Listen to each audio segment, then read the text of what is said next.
الحمد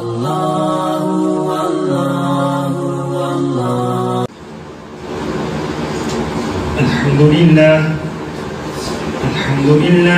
نحمده ونستعينه ونستغفره ونؤمن به ونتوكل عليه ونعوذ بالله من شرور أنفسنا ومن سيئات أعمالنا من يهده الله فلا مضل له ومن يضلل فلا هادي له وأشهد أن لا إله إلا الله وحده لا شريك له وأشهد أن محمدا عبده ورسوله أما بعد فإن أحسن الكلام كلام الله وأحسن الهدي هدي محمد صلى الله عليه وسلم وشر الأمور محدثاتها وكل محدثة بدعة وكل بدعة ضلالة وكل ضلالة في النار. قال الله تبارك وتعالى في القرآن المجيد: أعوذ بالله السميع العليم من الشيطان الرجيم. بسم الله الرحمن الرحيم. واذكر عبدنا أيوب إذ نادى ربه أني مسني الشيطان بنصب وعذاب اركض برجلك هذا مغتسل بارد وشراب ووهبنا له أهله ومثلهم معهم رحمة منا وذكرى لأولي الألباب وخذ بيدك ضغثا فاضرب به ولا تحنث إنا وجدناه صابرا نعم العبد إنه أواب. اللهم صل على محمد وعلى آل محمد كما صليت على إبراهيم وعلى آل إبراهيم إنك حميد مجيد. اللهم بارك على محمد وعلى آل محمد كما باركت على إبراهيم وعلى آل إبراهيم إنك حميد مجيد. سبحانك لا علم لنا إلا ما علمتنا إنك أنت العليم الحكيم.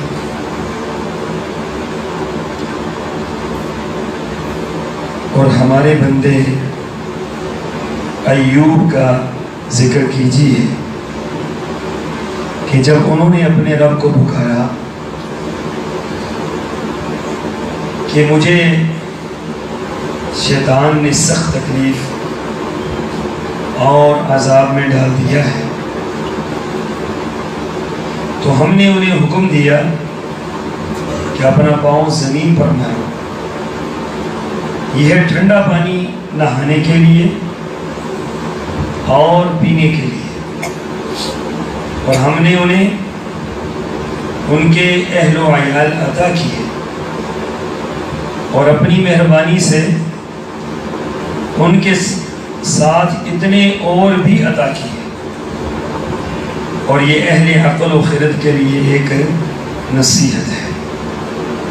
اور ہم نے انہیں کہا کہ اپنے ہاتھ میں تنکوں کا ایک مٹھا لے لیں، اس سے مار لو اور قسم نہ توڑو. اور ہم نے ایوب علیہ السلام کو صابر پایا. بہترین وہ بندوں میں تھے جو ہر وقت اپنے رب کی طرف رجوع کرنے والے تھے. آیت نمبر 41 تا 44 سورہ صاد. سامعین محترم، گزشتہ جمعۃ المبارک میں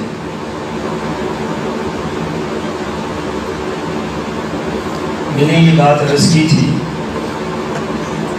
کہ مصائب پریشانیاں یہ کیوں آتے ہیں، اور آپ سماعت فرما چکے ہیں کہ اگر اہل ایمان پر آئیں تو یہ آزمائش ہے اور اس پر کتنا اجر ہے، اور اگر گناہگاروں پر آئیں، مشرکوں پر آئے تو اللہ تعالیٰ کا عذاب ہے۔ پھر اہل ایمان کے لیے ایک اور اللہ تعالیٰ نے نعمت رکھی ہے، اور وہ نعمت صبر کی نعمت ہے۔ مستقل عبادت ہے صبر، مصیبتوں پر، پریشانیوں پر، بیماری میں، ہر معاملے میں صبر کا دامن نہ چھوٹنے پائے۔ قرآن پاک نے صبر کا تقریباً 100 مرتبہ قرآن کے اندر ذکر کیا ہے، 100 مرتبہ صبر کا ذکر کیا ہے۔ معلوم یہ ہوتا ہے کہ یہ کوئی بہت اہم ترین بات ہے جو اللہ اپنے مومن بندوں سے چاہتے ہیں، اور پھر اس کے لیے قرآن پاک نے کئی مثالیں انبیاء کی دی، لیکن 2 نبیوں کی مثالیں بڑی اچھی ہیں۔ ایک حضرت یعقوب علیہ السلام جو حضرت یوسف کے والد محترم ہیں، اور دوسرے حضرت ایوب علیہ السلام۔ اگر ان 2 انبیاء کی زندگی ہم اپنے سامنے رکھیں تو ہمیں سمجھ آئے گی کہ یہ پریشانیاں، یہ مصیبتیں، یہ آزمائشیں، یہ تو ہمارے لیے بڑا خیر کا باعث ہے۔ کسی کے شعر میں یہ بات کہی ہے کہ تندی باد مخالف سے نہ گھبرائے عقاب، یہ تو چلتی ہے تجھے اور اونچا اڑانے کے لیے۔ تو یہ جو آندھیاں، طوفان چلتے ہیں انسان کی زندگی میں، کبھی اولاد کی طرف سے پریشانی، کبھی مال کی طرف سے پریشانی، کبھی بیوی بچوں کی طرف سے پریشانی، کبھی پڑوسیوں کی طرف سے پریشانی، کبھی افسروں کی طرف سے پریشانی، کبھی حاکموں کی طرف سے پریشانی، اور بعض اوقات یہ پریشانی بہت طویل ہو جاتی ہے، بہت لمبی ہو جاتی ہے۔ لیکن اس پر ایک مومن کا کیا کردار ہے وہ میں آپ کے سامنے عرض کرنا چاہتا ہوں۔ پہلی بات قرآن پاک نے یہ فرمائی کہ جب بھی مومن پر کوئی مصیبت آتی ہے، پریشانی آتی ہے، تو مومن کیا کرتا ہے؟ یہ دعا پڑھتا ہے، اِنَّا لِلَّهِ وَإِنَّا إِلَيْهِ رَاجِعُونَ۔ یہ جملہ ہم نے صرف مرنے والوں کے لیے خاص کیا ہوا ہے کہ کوئی مر جائے تو ہمارے ہاں یہ جملہ استعمال ہوتا ہے، جبکہ ہر پریشانی میں، ہر مصیبت میں، ہر معاملے میں یہ جملہ مومن کی متاع ہے، مومن کا عقیدہ ہے۔ اس جملے کے کوئی پریشانی ہو آپ اِنَّا لِلَّهِ وَإِنَّا إِلَيْهِ رَاجِعُونَ پڑھیں۔ یہ اللہ کی طرف رخ پھیر دینا ہے ساری مصیبتوں کا۔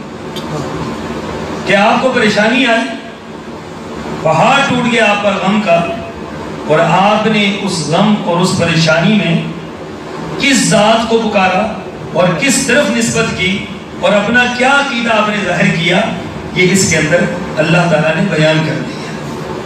فرمایا کہ یہ آیت شروع سے پڑھیں، وَلَنَبْلُوَنَّكُمْ بِشَيْءٍ مِّنَ الْخَوْفِ وَالْجُوعِ وَنَقْصٍ مِّنَ الْأَمْوَالِ وَالْأَنفُسِ وَالثَّمَرَاتِ وَبَشِّرِ الصَّابِرِينَ الَّذِينَ إِذَا أَصَابَتْهُمْ مُصِيبَةٌ قَالُوا إِنَّا لِلَّهِ وَإِنَّا إِلَيْهِ رَاجِعُونَ أُولَئِكَ عَلَيْهِمْ صَلَوَاتٌ مِّن رَّبِّهِمْ وَرَحْمَةٌ۔ فرمایا جب میرے بندے مصیبت میں یہ جملہ کہہ دیتے ہیں تو پھر میں کیا کرتا ہوں؟ أُولَئِكَ عَلَيْهِمْ صَلَوَاتٌ مِّن رَّبِّهِمْ وَرَحْمَةٌ۔ اس کے بعد اللہ فرماتے ہیں کہ میں ان پر اپنی کرم نوازی کی اور رحمت کی انتہا کر دیتا ہوں۔ پریشانی آئی ہے، مصیبت آ گئی ہے، بڑا کوئی سانحہ پیش آ گیا ہے، تو اس پر لفظ کیا ہے؟ انا للہ و انا الیہ راجعون۔ صحابہ کرام کی زندگی میں ہم اس کو دیکھتے ہیں کہ ہر معاملے میں وہ انا للہ پڑھا کرتے تھے۔ اس سے غم ہلکا ہو جاتا ہے، اس سے غم بٹ جاتا ہے، اس سے غم آدھا ہو جاتا ہے، اس سے غم اللہ تعالیٰ کم کر دیتے ہیں کہ فوری طور پر دیکھیں جب ہمارے بس بھی کچھ نہیں ہے اور خیر اور ہر چیز اللہ کی طرف سے آتی ہے، پریشانی بھی اللہ کی طرف سے، بیماری بھی اللہ کی طرف سے، موت بھی اللہ کی طرف سے، زندگی بھی اللہ کی طرف سے، تو پھر غم تو آدھا تو ہو ہی جانا ہے۔ یہ اللہ سے ایک تعلق ہے کہ فوری طور پر اللہ کی طرف رجوع کر لینا کہ مالک تیری طرف سے آیا ہے اور تیری ہی طرف چلا گیا۔ حضرت سعید بن عامر رضی اللہ تعالیٰ عنہ کے پاس ایک تھیلی آئی، تھیلی کو کھولا اور کھول کر دیکھا اور فوری طور پر کہنے لگے انا للہ و انا الیہ راجعون، انا للہ و انا الیہ راجعون، انا للہ و انا الیہ راجعون۔ کوئی تھیلی لے کر آیا وہ پریشان ہو، وہ کہنے لگا کہ جی مجھے تو نہیں معلوم کہ اس کے تھیلی کے اندر کیا تھا، مجھے تو مدینہ طیبہ سے یہ تھیلی دی گئی تھی کہ یہ سعید بن عامر کو جو گورنر تھے مصر کے ان کو پہنچانی، تو اس کے اندر کوئی خبر ہے خاص؟ تو گھر والی اندر سے بھاگتی ہوئی آئی اور پوچھتی ہے کہ کیا امیر المومنین کی موت کی خبر آئی؟ اتنا بلند آواز سے اور اتنا زور زور سے انا للہ پڑھ رہے ہیں۔ تو کہنے لگے نہیں، اس سے بڑی خبر ہے۔ اسے کہا مسلمانوں کو کہیں کوئی شکست ہو گئی ہے، کہیں مسلمانوں کا کوئی بہت بڑا نقصان ہو گیا؟ کہا نہیں، اس سے بھی بڑی تھی۔ تو پوچھنے لگی سردار جی بتائیے کہ اس سے بڑی خبر کیا ہو سکتی ہے؟ امیر المومنین کی رحلت یا مسلمانوں کو کسی بڑی جگہ پر شکست، یہ بھی نہیں ہے وہ بھی نہیں ہے، تو آخر ماجرا کیا ہے؟ آپ انا للہ و انا الیہ راجعون پڑھ رہے۔ فرمانے لگے کہ میرے گھر میں دولت آئی ہے جو میرے دین کو بگاڑنا چاہتی ہے۔ یہ سعید بن عامر وہ تھے کہ جب حضرت عمر رضی اللہ تعالیٰ عنہ نے خط لکھا کہ مصر میں جتنے فقراء ہیں، مساکین ہیں، جو انتہائی معاشرے کے غریب ترین لوگ ہیں، ان کی فہرست بنا کر مجھے بھیجی جائے تاکہ میں ان کا یہاں سے وظیفہ لگا دوں۔ تو جو فہرست بنا کر بھیجی گئی، مرتب کر کے بھیجی گئی، اس فہرست میں سب سے پہلا نام سعید بن عامر کا تھا۔ تو حضرت عمر رضی اللہ تعالیٰ عنہ دیکھ کر پریشان ہو گئے اور اس سے پوچھتے ہیں کہ یہ سعید بن عامر کون ہے؟ کہا کہ جی یہ ہمارا گورنر ہے۔ آپ کا گورنر اور پہلے نمبر پر اس کا نام، کیا یہ فقیر ہے؟ انہوں نے کہا کہ مصر کے اندر شاید ہمارے گورنر سے بڑھ کر غریب انسان کوئی بھی نہیں۔ یہ سعید بن عامر ہیں جن کو حضرت عمر نے اشرفیوں کی ایک تھیلی بھیجی تھی، حضرت عمر نے بھیجی تھی کہ اپنا گھر کا نظام چلا لے، لیکن جب وہاں پہنچی تو انہوں نے فرمایا انا للہ و انا الیہ راجعون۔ تو پھر بیوی نے کیا کیا؟ بیوی نے کہا کہ آپ اتنے پریشان کیوں ہوتے ہیں؟ ہمارے ہاں تو درد یہ چلتا ہے نا کہ اگر آپ کے پاس پیسے نہیں ٹھہرتے تو میں حاضر ہوں، ہمیں تو پیسوں کے بغیر نیند بھی نہیں آتی۔ گھروں کے اندر آج جو ہماری لڑائیاں ہیں اور جھگڑے ہیں اور ناشکری ہے گھروں کے اندر، اس کے اندر جو بہت بڑا پہلو ہے وہ یہ ہے کہ ہم قناعت سے دور ہو چکے ہیں۔ خوب سے خوب تر کی تلاش میں ہمارا سکون ختم ہو گیا، ہمارا اطمینان ختم ہو گیا، ہمارے چین ختم ہو گئے، ہماری دل کی وہ کیفیت ہی بدل گئی، ہر چیز بدلی ہوئی ہے۔ گھروں کی لڑائیاں طول پکڑتی ہیں، طلاقوں تک نوبت پہنچ جاتی ہے۔ وجہ کیا ہے؟ وجہ یہ ہے کہ ضرورت سے زیادہ حالات موافق ہیں یا نہیں ہیں، مجھے یہ چیز چاہیے، ہم نے یہ پورا کرنا ہے۔ خامد اور بیوی یا گھر کا سربراہ یا گھر کے جو افراد ہیں، یہ سارے ایک دوسرے کو دیکھ کر چلتے ہیں۔ آپ اتنا بوجھ کیوں ڈال رہے ہیں جو بوجھ اگلا برداشت ہی نہیں کر سکتا ہے؟ کتنے لوگ ہیں جو ہمارے پاس آتے ہیں کہ حضرت شاہ صاحب یہاں تک حالات پہنچ چکے ہیں کہ خودکشی کر لیں۔ تو میں نے کہا کہ کیوں، آپ کے پاس کہتے ہیں بہت کچھ ہے، تو پھر بہت کچھ ہو کر بھی پھر کیا معاملہ ہے؟ پھر یہ ہے کہ ڈیمانڈیں بڑھتی جا رہی ہیں، معاملات ہمارے بڑھتے جا رہے ہیں، ہر چیز کے اندر ناشکری پیدا ہو رہی ہے۔ قدرت کی نعمتوں کو کھا کر بھی الحمدللہ الذی اطعمنا وسقانا یہ کہنے کو ہم تیار نہیں ہیں؟ وہ کون لوگ تھے کہ جنہوں نے 3 دن کی بھوک کے بعد جنہوں نے کھجور کھائی اور جنہوں نے ٹھنڈا پانی پیا اور ایک انگور کا خوشہ کھایا، اور کھانے کے بعد حضرت عمر کو مخاطب ہو کے کہنے لگے عمر 3 دن کے بعد یہ جو نعمت اللہ نے دی ہے اللہ کا اس کے بارے میں پوچھے گا اور ہم اس کا کیا جواب دیں گے؟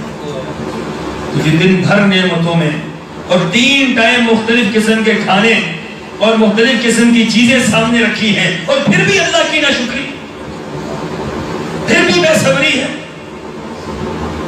ہم نے جو خود ایک اپنا سسٹم بنا لیا ہے اس سے آج ہم خود پھنس رہے ہیں۔ مجھے شکایت ملتی ہے کہ شاہ صاحب کبھی اس موضوع پر بھی بات کریں، میں کس موضوع پر بات کروں کہ مجھے تو معاشرہ جو ہے وہ ڈوبتا ہوا نظر آ رہا ہے، اور بالخصوص ہماری جو گھر کی زندگی ہے وہ مجھے برباد ہوتے ہوئے نظر آ رہی ہے کہ جناب والا اگر گھر کے اندر فیملی کے اندر 10 شادیاں ایک مہینے کے اندر آتی ہیں تو 10 شادیوں کے لیے 10 الگ الگ سوٹ بنانا یہ ہماری بیگم کی فرمائش ہوتی ہے۔ اب بتلائیے کہ پھر خاوند کرے گا کیا؟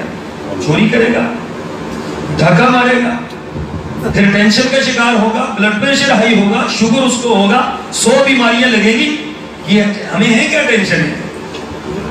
آسودگی تو موجود ہے ہمارے میں، ہر چیز موجود ہے ہمارے ہاں۔ وجہ کیا ہے؟ وجہ یہ ہے کہ ہمارا قد اتنا ہے، ہم نے اتنی مصیبتیں کھڑی کر دی، تو آپ کبھی کنٹرول نہیں کر سکتے۔ قد آپ کا اتنا ہے، اتنا رکھیں، معاملات چلتے رہیں، ہمیشہ چلتے رہیں گے، کبھی پریشانی نہیں آئے گی۔ قناعت، اللہ کی رضا پر راضی رہنا، کم سے کم خرچ کرنا۔ رسول اللہ صلی اللہ علیہ وسلم نے ایک نسخہ دے دیا جو ہمیشہ میں آپ کو دیتا ہوں، اور یہ نسخے یاد رکھا کریں، نسخوں پر عمل کریں۔ آپ نے فرمایا الاقتصاد فی النفقۃ نصف المعیشہ، یہ جو معیشت کا نظام ہے نا یہ مرد کے ہاتھ میں رکھا ہے شریعت نے، اللہ نے مرد کی ذمہ رکھا ہے، اور مرد کو کہہ دیا الاقتصاد فی النفقہ، خرچ کرنے میں کیا کرنا ہے؟ میانہ روی رکھیں۔ یہاں تمہارا نظام چلے گا خرچ کرنے، مرد کے ہاتھ میں ہے، مرد ذمہ دار ہے، مرد چلائے گا، عورت کے ہاتھ میں تو ہے ہی۔ جب عورت کے ہاتھ میں نہیں ہے تو اس کی فرمائشیں جائز تو جائز ہیں، وہ تو پوری کرنی ہے آپ نے، کہ آپ نے 3 ٹائم کا کھانا دینا ہے، آپ کے کپڑے دینے ہیں۔ رسول اللہ صلی اللہ علیہ وسلم نے ایک اصول بیان فرما دیا، اگر یہ اصول آپ سامنے رکھیں تو بات ہی ساری، جھگڑے ہی سارے ختم ہو گئے۔ فرمایا جو خود کھاؤ وہ اس کو کھلاؤ، ایسا نہیں ہے کہ اس کو دال میں بٹھا دیا اور خود جو ہے بازار سے چرنا لے کر آگے، یہ کیا ہے؟ یہ ظلم ہے۔ فرمایا جو خود پہنو اس کو پہناؤ، اگر آپ نے ایک مہینے کے اندر 10 سوٹ بنائے ہیں تو 10 پھر اس کو بھی بنا کر دے دو۔ اگر ایسا نہیں ہے تو پھر خالی سوٹوں کی بات نہیں ہوتی، پھر اس کے ساتھ ہر سوٹ کے ساتھ اس کے ساتھ سینڈل بھی الگ ہوتے ہیں، اس کے بعد اس کی چادر بھی الگ ہوتی ہے، اور دیگر بھی بہت کچھ ہوتا ہے، لوازمات، واللہ عالم، آپ اس سے زیادہ جانتے ہیں۔ یہ آج ہمارے معاشرے کے مسائل پیدا ہو رہے ہیں۔ یہ میں نہ تذکرہ کرتا، میں اس لیے کر رہا ہوں کہ طلاقوں تک نوبت پہنچ گئی ہے معاملات کی وجہ سے، گھر برباد ہو رہے ہیں، بچے برباد ہو رہے ہیں، لیکن پیچھے ہٹنے پہ ہم تیار نہیں۔ تو سبحان اللہ، ان لوگوں کو دیکھیے، وہ خاتون خانہ ہے تو کہتی ہے سرتاج آپ پریشان کیوں ہوتے ہیں؟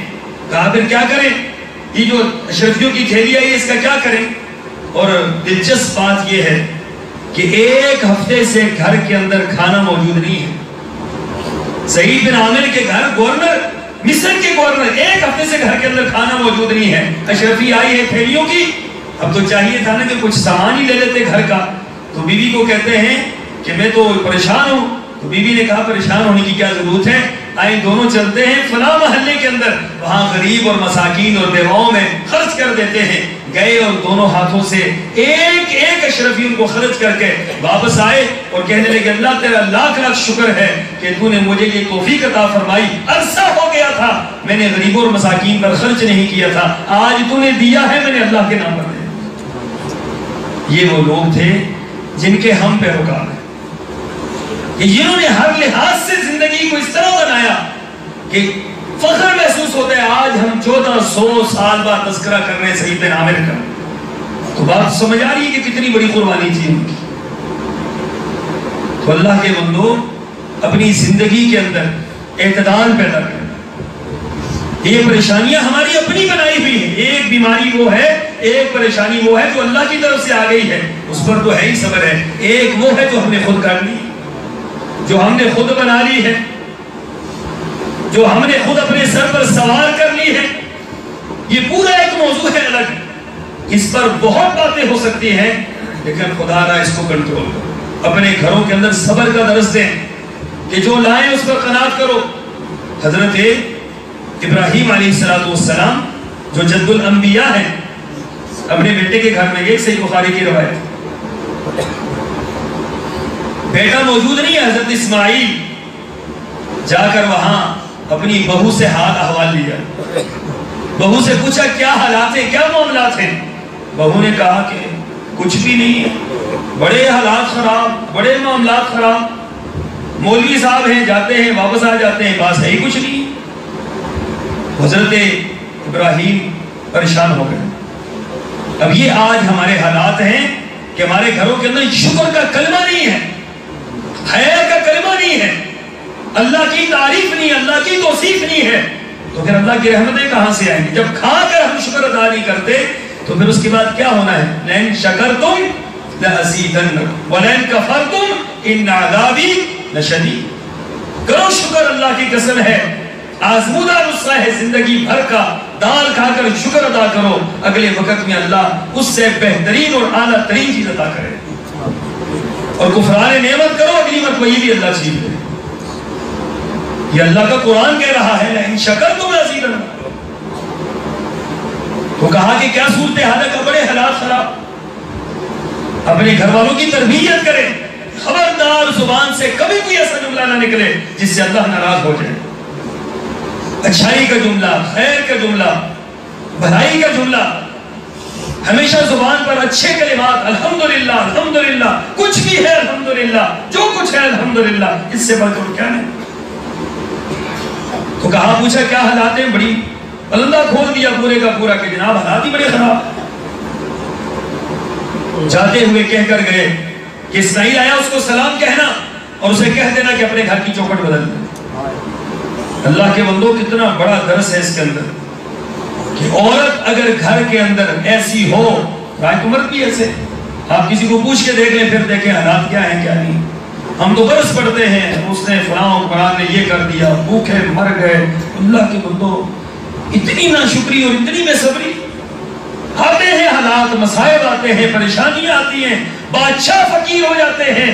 میں نے اپنی نگاہوں سے دیکھا ہے, جو مظفر آباد کا سب سے امیر ترین انسان تھا, 8:53 پر جو سب سے امیر انسان تھا, 8:56 پر وہ مظفر آباد کا سب سے غریب ترین انسان. 1 منٹ کے اندر ساری کی ساری دنیا لٹ گئی اس کی. 1 منٹ کے اندر ایسا ہوتا ہے. یہ تو نشیب و فراز ہے نا زندگی کی, کبھی ادھر ہے کبھی ادھر ہے. آپ نے دیکھا نہیں کہ کوئی بادشاہ ہوتے ہیں اور پھر جیل میں ہوتے ہیں. یہ نظام ہے اللہ تعالیٰ کا, یہ اللہ کا بنایا ہوا نظام ہے قدرت کا. اس کو ہم الٹ پلٹ کرنا چاہتے ہیں. اس پر صبر سب سے بڑی نعمت ہے, صبر. جو حالات ہیں, جو معاملات ہیں. میں نے شیخ عبد القادر جیلانی رحمت اللہ علیہ کا ایک واقعہ پڑھا. بہت بڑے کاروباری تھے اور ان کی تجارت سمندروں کے اندر ہوتی تھی. پڑھا رہے ہیں اپنی کتاب غنیت الطالبین. ایک بندہ بھاگتا ہوا آیا کہ شیخ صاحب آپ کے لیے بڑی بری خبر ہے. کہا کیا ہے؟ اپنا درس نہیں چھوڑا, وہاں سے ہلے بھی نہیں اپنی جگہ سے, کلاس کو معطل نہیں کیا. کہا کیا معاملہ ہوا ہے؟ کہا جی وہ آپ کا جو جہاز آ رہا تھا تجارت کا لدا ہوا, وہ جہاز غرق ہو گیا. کہتے ہیں انا للہ و انا الیہ راجعون, الحمدللہ. یہ کتاب پڑھانی شروع کر. 1 منٹ کے لیے درس معطل نہیں ہوا, 1 منٹ کے لیے کتاب سے نگاہ اٹھائی بھی نہیں. انا للہ کہا, الحمدللہ کا درس پہ شروع کر. شاگرد کہتے ہیں کہ ابھی وہ کلاس چل رہی ہے, 2 گھنٹے 2.5 گھنٹے چلتی رہی کلاس. اس کے بعد پھر وہ بندہ بھاگتا ہوا ہے. اس نے کہا کہ جی شیخ صاحب بہت بڑی خوشخبری ہے آپ کے لیے. کبھی اب کیا ہوا؟ کہا جی وہ جو جہاز کے بارے میں خبر آئی تھی کہ وہ غرق ہو چکا ہے, خبر یہ ہے کہ خیر و عافیت سے وہ لگر انداز ہو گیا ہے اور کنارے پر پہنچ گیا ہے. کہتے ہیں الحمدللہ. پھر درس شروع ہو گیا. تو اختتام پر شاگردوں نے پوچھا کہ حضرت اتنی خوشی کی خبر اور اس پر انا للہ کے بعد الحمدللہ، اور اتنی بڑی غم کی خبر اور اس پر کیا ہے الحمدللہ یا انا للہ و انا الیہ راجعون، یہ معاملہ کیا ہے؟ تو فرمایا کہ یہ مال کس کا دیا ہوا تھا اور اگر اللہ ہی لے گیا ہے تو میں کیا کر سکتا ہوں؟ بس انا للہ و انا الیہ راجعون، الحمدللہ، اللہ تعالیٰ لاکھ لاکھ شکر ہے۔ اگر یہ مجھے مل گیا ہے تو پھر بھی اسی ہی کا ہے، میرا کیا ہے، میں نے ساتھ لے کر جانا ہے تو پھر بھی کیا ہے الحمدللہ، نہ ہو کر یہ میرا ہے نہ ہو کر یہ میرا ہے۔ جب یہ نظریہ بن جاتا ہے انسان کا کہ میرا تو کچھ بھی نہیں ہے، سب کا سب کس کا ہے؟ اللہ کا ہے۔ جب ساری کی ساری چیزیں اللہ کے کھاتے میں ہم ڈالتے ہیں تو پھر انسان یہ بات کہتا ہے میرا تو وہی کچھ نہیں، میں نے کس پر رونا ہے کس پر دھونا ہے۔ تو حضرت ابراہیم نے فرمایا کہ گھر کی چوکھٹ کو بدل دینا، جب آئے تو کہہ دینا۔ شام کو آئے، دیکھا گھر کے اندر رونق تھی، پیغمبر آیا تو ظاہر بات ہے کہ گھر کا حلیہ کچھ بدلا ہوا نظر آیا۔ مجھے گھر کے اندر کوئی آیا، کہاں ہے، کون ہے؟ بابا آئے تھے، کیا کر گئے؟ کہا انہوں نے یہ سوال کیا، میں نے یہ کہا۔ انہوں نے کیا کہا؟ انہوں نے کہا جی گھر کی چوکھٹ بدل دے۔ فوری طور پر اسی وقت کھڑے کھڑے بیوی کو طلاق دے۔ کہنے لگے کہ میرے باپ ابراہیم تھے، انہوں نے کہا ہے کہ اس عورت کو طلاق دے۔ کیوں؟ اگر عورت ناشکری ہوگی گھر کے اندر تو رزق کیا ہو جائے گا؟ رزق ختم ہو جائے گا۔ افراد ناشکری ہوں، قومیں ناشکری ہو، رزق ختم ہو جاتے ہیں، کنویں خشک ہو جاتے ہیں، زمین سے پانی غائب ہو جاتا ہے۔ اگر ہم من حیث القوم آج ہر بندہ جو ہے وہ شکوے اور شکایتیں اور بے صبری اور پتہ نہیں کیا کیا ہم کر بیٹھے ہیں، خدا اس کو ختم کرے اپنی زندگی سے۔ خیر کے جملے زبانوں پر لے کر آئیں، اس سے کوئی بڑی مصیبت آ جائے گی۔ آج ہم کہتے ہیں نا یہ مصیبت آئی ہے، اس سے بڑی کوئی نہ آج۔ حالات نہیں دیکھے دنیا کے، شام کے آج کیا حالات ہیں آپ نہیں دیکھ رہے، لیبیا کے کیا حالات ہیں آپ نہیں دیکھ رہے، عراق جیسا ملک اس کے کیا حالات بن چکے ہیں، یمن جیسا دنیا کا پرامن ترین ملک آج کیا حالات وہاں بن چکے ہیں۔ کیا ان سے زیادہ ہمارے حالات خراب ہو چکے ہیں؟ صبر کا دامن پکڑے ہمیشہ، اس کو اپنی زندگی کا شعار بنائیں۔ کبھی زبان سے کوئی ایک جملہ بھی ایسا نکل گیا، ہو سکتا ہے ایک جملے سے بھی اللہ بعض اوقات ناراض ہو جاتا ہے۔ ایک جملہ لفظ، ایک جملہ ایسا زبان سے نکلتا ہے، ایک کلمہ نکلتا ہے، اللہ تعالیٰ اس انسان کو جنت سے اٹھا کر جہنم میں ڈال دیتے ہیں ایک جملے کی وجہ سے۔ بڑے تو بہت بڑے بڑے جملے نکلتے ہیں۔ اور پھر حضرت ابراہیم آئے تو پھر دیکھا خاتون بیٹھی ہوئی ہیں، کہا کہ کہاں ہے اسماعیل؟ دوسری مرتبہ ہے، کہا جی باہر گئے ہیں، کمانے کے لیے گئے۔ کہا آپ کے کیا حالات ہیں، گھر کے کیا حال احوال ہیں؟ کہا اللہ کا لاکھ لاکھ شکر ہے، گوشت کھاتے ہیں اور ٹھنڈا پانی پیتے ہیں اور اللہ کا شکر ادا کر رہے ہیں۔ واپس چلے گئے اور جاتے ہوئے کہہ کے گئے کہ اسماعیل کو کہتے ہیں نا کہ اس چوکھٹ کو مضبوطی سے پکڑ لیں۔ یہ گھر کی تربیت تھی، یہ اولاد کی تربیت تھی، یہ اپنے گھر والوں کی تربیت تھی۔ خبردار خبردار کہیں اللہ کی ناشکری کا جملہ یہ ہمیں برباد کر کے نہ رکھے۔ اب قرآن پاک کے دو واقعات موجود ہیں۔ حضرت ایوب کا صبر معروف ہے، 12 سال تک بیماری میں مبتلا رہے، 12 سال تک۔ دنیا کی اتنی طویل بیماری کسی پیغمبر کی نہیں جتنی کی، 12 سال میں ایک جملہ زبان سے انہوں نے نہیں نکالا۔ اولاد ختم ہو گئے، مال ختم ہو گیا، سب کچھ ختم ہو گئے۔